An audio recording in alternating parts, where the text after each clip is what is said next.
Shalom, shalom, it's the brother Kadash. I want to start off by giving all praises to Yahweh, Bahashem, Yahweh Shai, Bahashem, Rakakadash. Double honors to the apostles of Great Millstone. Peace, blessings, and honors to all the brothers in this truth. This is a city prepping, a show that goes into pretty much how to survive when shit hits the fan, right? In different scenarios, you know, if the EMP attack happens, if hyperinflation happens, who can you trust? What foods to store, should you have a bug out location, what's going to happen, how long does it take for food and water to run dry, if there's a zombie apocalypse. It just gives you, it's just a SHTF shit hits the fan site YouTube channel, which is pretty cool, where they go into a lot of these different things, and I'll be liking to watch it, you know, just to get little tips here and there, you know. But you know, some of the things he's gonna say is on this one, I believe that it's all BS and it's all stuff that's going to get you killed. I mean, who can you trust? And that's what this one is talking about, is who can you trust during these days? Well, who can you trust? Well, you have to put your trust in the Lord. I mean, you could prep as whatever you want to prep, but that's not going to get you salvation. Ultimately, even if you are able to survive all the hell that's breaking loose and shit hitting the fan, then the nukes are going to take you out. So really putting your salvation in the Lord is your only hope. That's your only faith. That's who you could trust. But let's let this play.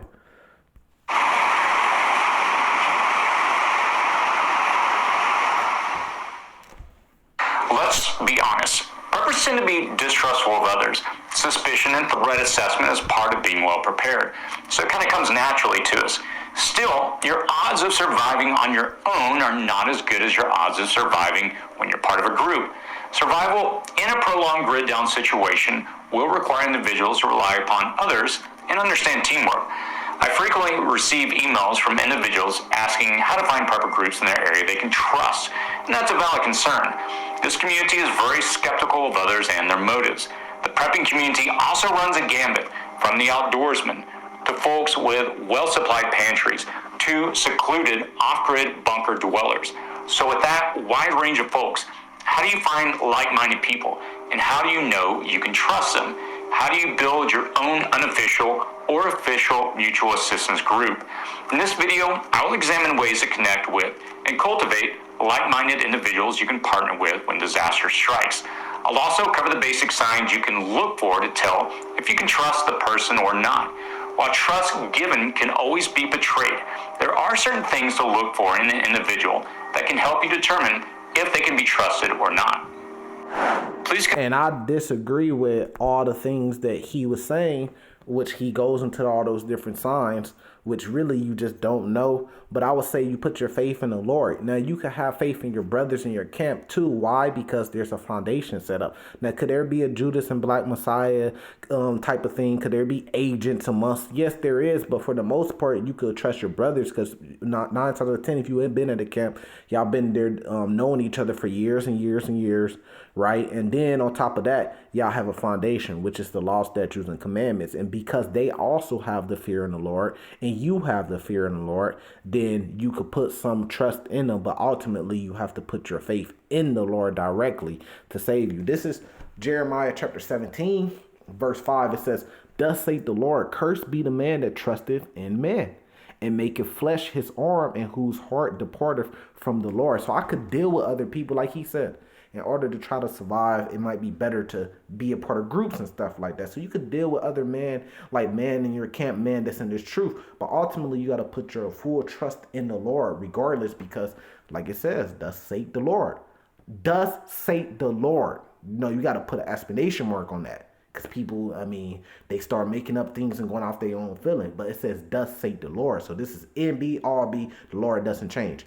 Cursed be the man that trusteth in man, and maketh flesh his arm, meaning making flesh your power, right? And who heart departeth from the Lord. If you trust in a man and he's causing your heart to depart from the Lord, cursed be you, you know? Now this is run through some of these precepts real quick. This is Micah 7:6, because we know there's going to be a lot of betrayal, even a part of the camps too. So with this, it says, who can you really trust after SHTF? And the answer to that is nobody, really, the Lord. This is Micah chapter 7, verse 6. It says, "For the son dishonoreth the father, and the daughter rises up against her mother, and the daughter-in-law against her mother-in-law, and the man's enemies are the man of his own house."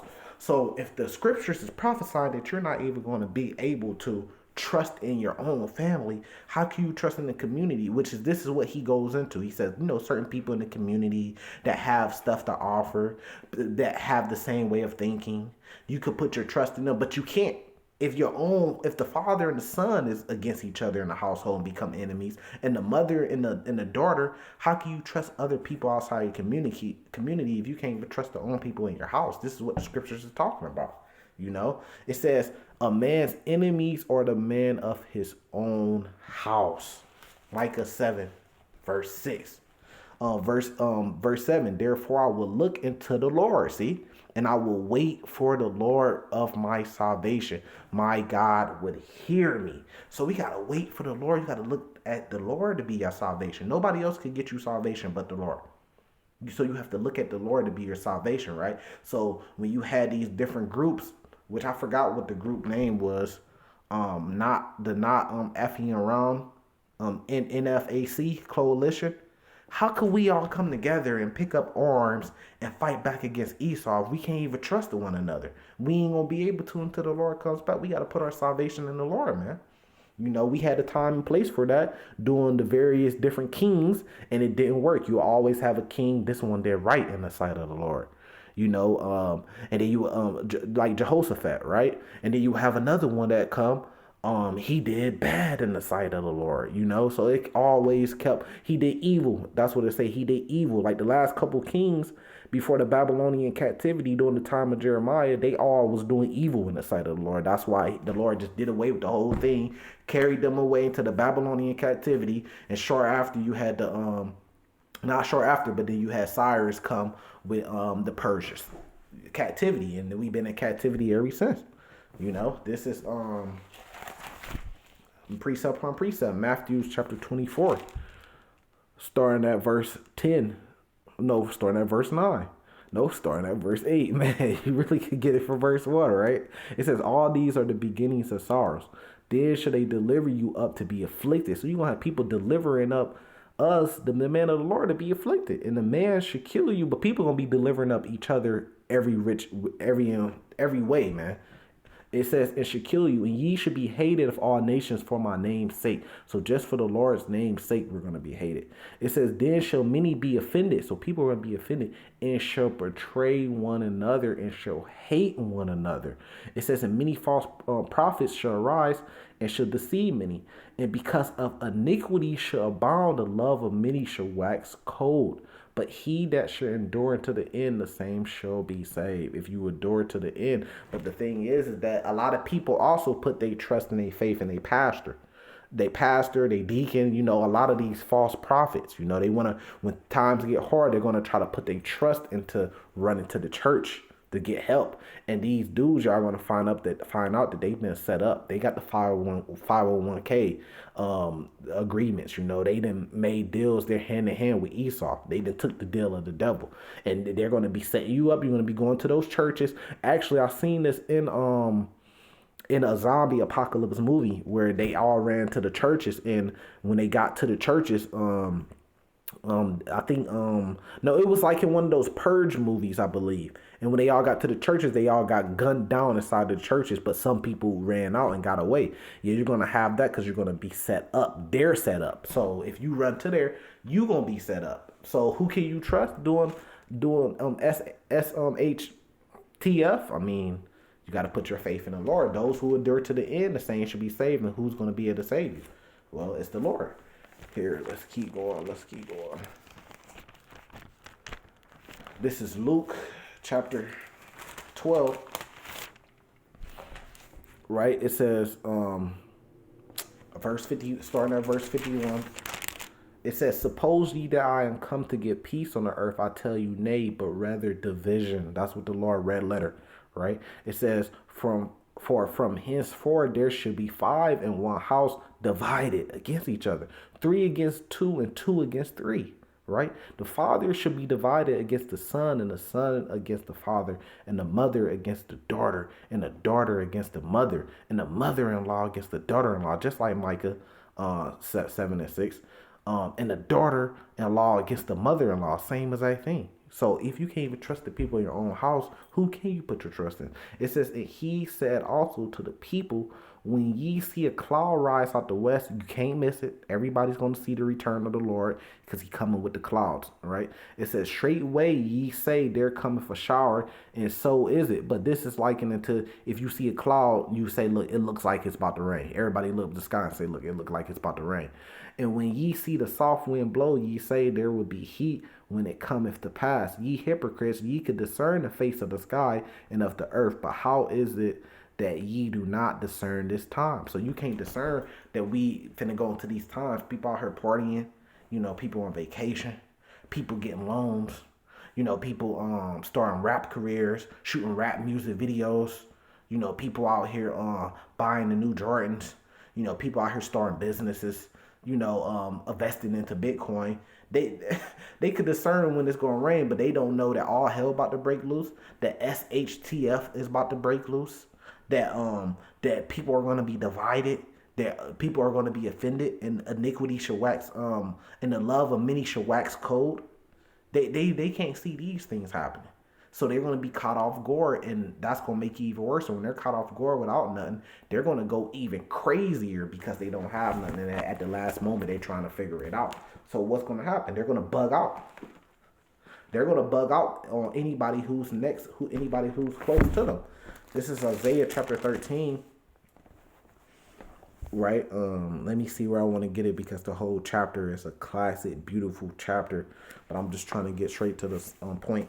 Isaiah chapter 13, verse 14. And it shall be as a chased roe, and as a sheep that no man taketh up. They shall every man turn to his own people, and flee every one into his own land. Everyone that is found shall be thrusted through, and everyone that is joined into them shall fall by the swords. You trying to put your salvation and your trust into Esau, hey, he got a judgment coming. So when that judgment come down on him, if you're joined into him, it's going to come down on too with you. We know his judgment is going to be by the way of the sword, the nuclear weapons, and if you join into him, you're going to get the same thing, man. That's why in Revelation chapter 18 it says, come up out of her, don't be joined into her, for the children also should be dashed to pieces before their eyes. Man, their houses shall be spoiled and their wives ravished. So why the houses going to be spoiled? Because people are going to be looking for food. People are going to be turning. People are going to be setting up each other, coming to get what you got if they think you got some. Why is the wives going to be ravished? People have fantasies about ravishing your wife for years, but just haven't been able to do it. But when society collapsed, there's no police around. There's nobody to come save you. People are going to take what they want. Even your wives, they're going to ravish them savagely. In some cases, in front of you. It says, behold, I will stir up the Medes against them, which should not regard silver, and as for gold, they should not delight in it. Meaning your gold and your silver is not going to be able to save you. It's not going to be able to get you any type of salvation, man. Your only salvation is going to come by the way of the Lord. Here, since I'm bringing that up, let's get into it. Zephaniah chapter 1, verse 16. No, verse 15. And the day is a day of wrath, a day of trouble and distress, a day of wasteness and desolation, a day of darkness and gloominess, a day of clouds and thick darkness, a day of trumpet and alarm against the fenced cities and against the high towers. And I will bring distress upon man, see, that they shall walk like blind men, because they have sinned against the Lord, and their blood should be poured out as the dust, and their flesh as the dung. Neither their silver nor their gold shall be able to deliver them in the day of the Lord's wrath. But the whole land shall be devoured by fire. So right? Of his jealousy, for he shall make even a speedy riddance of all them that dwell in the land. And you can read about how that's all going to happen in Isaiah chapter 34. You can read about the nukes, Revelations chapter 6, right? And Revelations, damn, really? That's odd. In Revelations chapter 8, Revelations chapter 18. Matter of fact, yeah, that's what I wanted to get now that I'm looking at it. Revelations chapter 18. Let's do a little drive-by real quick on that. Revelation chapter 18, verse 4. And I heard another voice from heaven, right, saying, "Come out of her, my people, that ye be not partakers of her sin, and that ye receive not her plagues." And we just read about all those plagues in Isaiah chapter 13, in Zephaniah chapter 1, in Isaiah chapter 34, in Revelation chapter 6. Those are all those same plagues. So you got to come up out of her, just like Isaiah chapter 13 said. Those who join into them shall fall by the sword. You have to come up out of her so you be not partakers of those. You're not going to receive those plagues, man. So that's what it means when it says, come up out of her. Revelations chapter 13, verse 10, verse 9. If any man have an ear, let him hear. He that leadeth in captivity should go into captivity. He that killeth with the sword must be killed with the sword. Here's the patience and the faith of the saints. So you don't want to be joined into him, because this is a curse. This is a judgment that's going to come down on him, and you going to be partakers of it if you're joined into him. Just to break that down, just in case, you thought it was something different, bringing out the truth about it. But Second Esdras chapter 15 shows you, hey, how are they going to be led into captivity? How are they going to be killed with the sword, right? Since they did it to us. Second Esdras chapter 15, verse 14. Woe to the world and them that dwell therein, right? For the sword and their destruction draweth nigh. And one people should stand up to fight against another people. See, you ain't even going to be able to trust nobody, and swords in their hands. See, for there to be sedition among men. How you going to trust other men if there's going to be sedition, right? It says, and evading one another. So the same people in your community that you prepped with, that you had this whole doomsday whatever prep for, and you had the community that's involved, those people are going to evade you. Those people are going to, because nothing goes to plan. There's always fuck ups. There's always things that happen that don't go to as planned. And what's going to happen? Well, shit hits the fan. People going to say, man, they going to throw all this out. If they're suffering or something didn't go as to plan that they had, they going to come take what you got. I seen that on plenty of movies where it was about doomsday prepping. I've seen it happen plenty of times. They always show you what's going to happen. It says, and should not regard their kings nor their princes, in the course of their actions shall stand in their power. They not even regarding their governors, their presidents, their political politicians. They not regarding none of them. How let alone you, a nobody to them. People are going to be getting busy. You ain't going to be able to trust nobody. You got to put your trust in the Lord. It says, a man should desire to go into a city and shall not be able. For because of their pride, the city shall be troubled, the houses shall be destroyed, man shall be afraid. A man shall have no pity upon his neighbor. So his own neighbor that he always used to wave at when he was leaving for work or coming back home, always used to wave at, have a little side talk. If your neighbor's walking down the sidewalk and you on your porch, you wave at them. How you doing? How's the kid? All that type of stuff, right? It says a man should have no pity upon his neighbor, meaning he gonna do him dirty. If he gets the chance to, he gonna walk all over him, man. He's gonna get in his house and have his way. If he has the upper hand, he's gonna have his way with your children. Isaiah chapter 13, he's gonna have his way with your wife. He's gonna have your way with your goods. Anything, man. No pity. It says, but should destroy the house with the sword and spoil their goods because of the lack of bread and for great tribulation. So that's why they're doing it. The lack of bread, famine, and the great tribulation. All hell breaking loose. Shit hits the fan. That's what they mean when they say great tribulation. Slocky, hold this. And we're gonna end it off right here. Another classic. See, this is all throughout the Bible, man. Another classic. It wouldn't be right if. Here, let me see if I can find it, man. It wouldn't be right if I didn't touch on this one, right?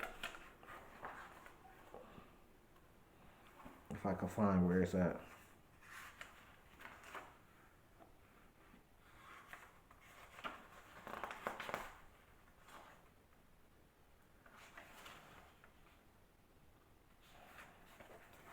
Here, let me find this real quick.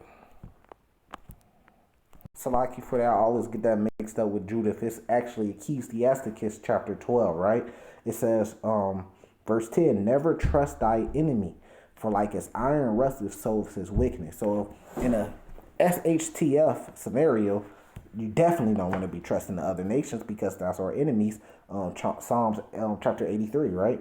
It says, though he humble himself and go crouching, yet take good heed to beware of him, and thou shalt be unto him as if thou hast wiped a looking glass, and thou shalt know that his rust has not been altogether wiped away.